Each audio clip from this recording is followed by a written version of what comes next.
The Other Williamsburg.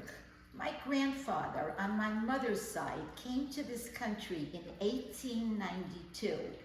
He settled on the Lower East Side of Manhattan, where he opened a haberdashery shop with my grandmother by his side. They had several children, of which my mother was one.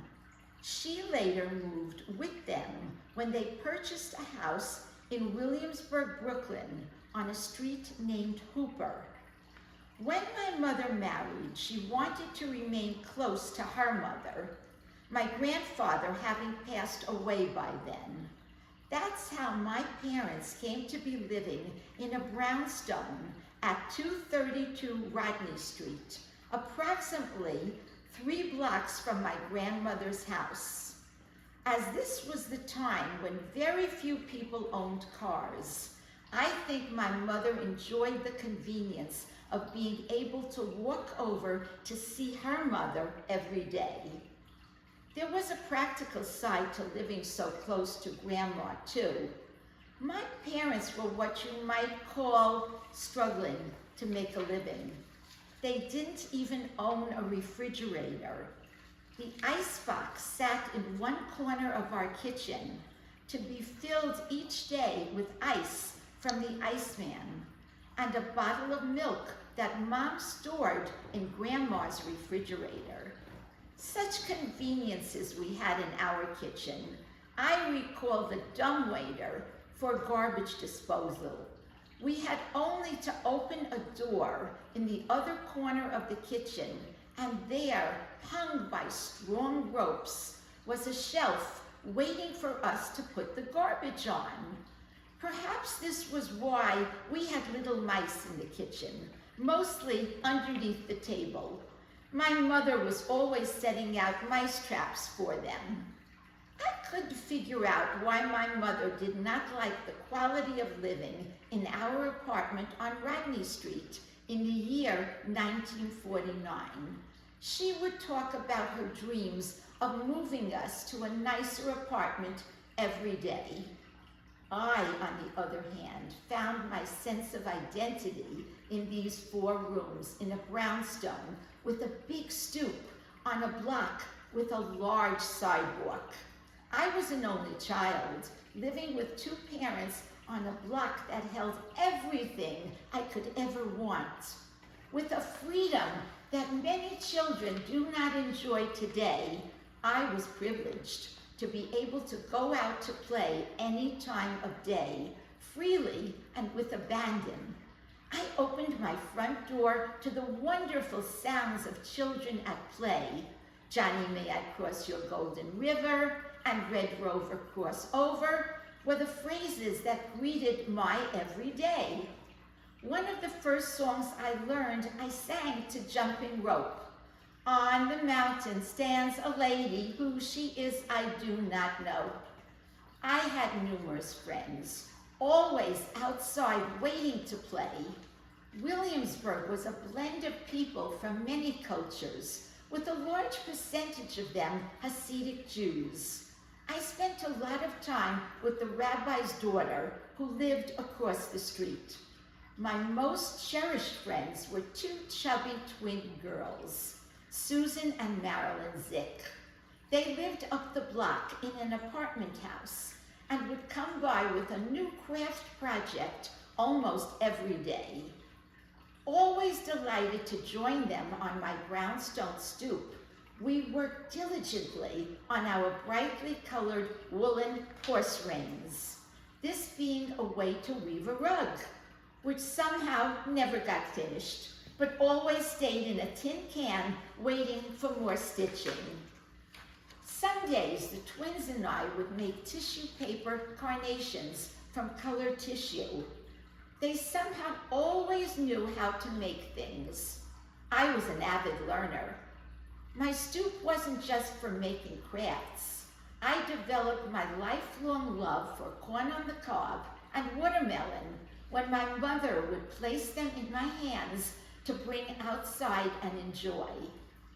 Long summer afternoons spent eating red Chinese apples, nugget by nugget, with my friends in front of my house would eventually disappear like the plastic bubbles we created.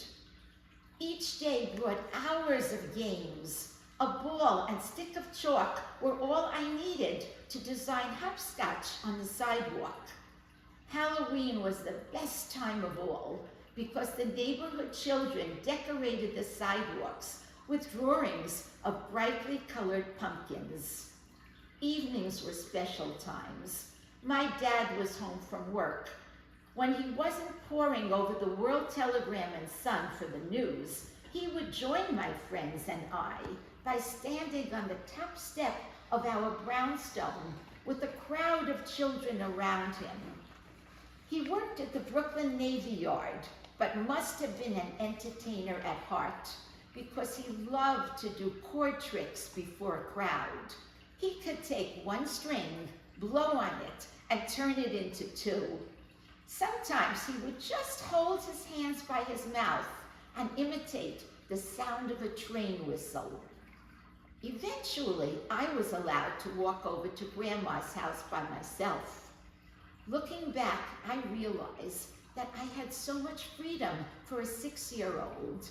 I marvel at it all today as all these memories, sounds, and smells play through my mind. Several years ago, on a trip back to New York for the Rosh Hashanah holiday, I said to my husband, I need to see Williamsburg again. The truth was, I needed to see if it was real, if it had happened the way I thought it had. Were the same streets still there? My parents and I had moved away when I was 10. A highway was to be put in, and we were paid to move out $100 per room.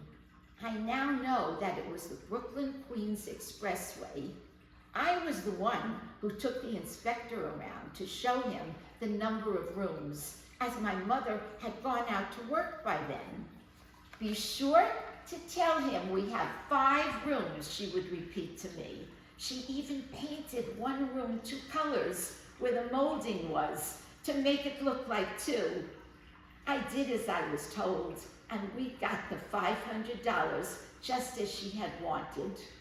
So now it was time to find out what this place looked like. Did it really exist, this neighborhood brimming with life and children? So different from the bucolic scene that surrounds us now in the mountain area of western North Carolina, where my husband and I now live. Yes, we did go back to Williamsburg. We started our sojourn along its updated section and perused a couple of the trendy shops on a street that leads to a promenade where pedestrians enjoy views of the spectacular Old Brooklyn Bridge. We explored the revival taking place, filled with newer stores, small eateries, and streets lined with vendors selling mostly secondhand clothes and books. I, on the other hand, couldn't wait to explore the Williamsburg that I remembered, the neighborhood where I had grown up.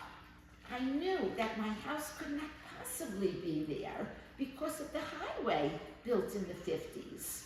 We walked, I, my husband, my sister-in-law, and brother-in-law, the 4 of us, about 2 miles on this quest of mine to find Rodney Street. When we reached the Brooklyn-Queens Expressway, my heart quickened. What was on the other side? Then we saw it, Rodney Street, still a one-way street with the Brooklyn-Queens Expressway occupying the side across the street from where I had lived.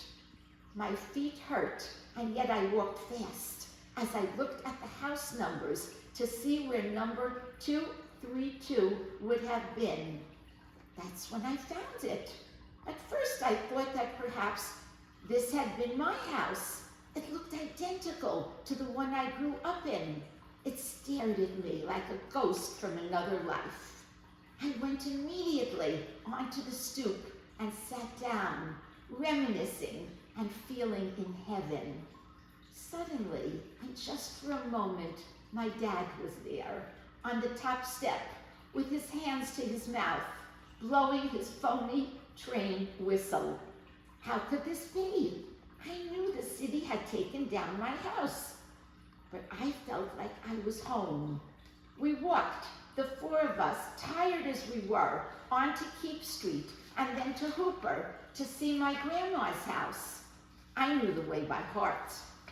Her street, untouched by the highway, looked very much the same, except for the empty lot that stood where Grandma's house had burned down after she had passed away.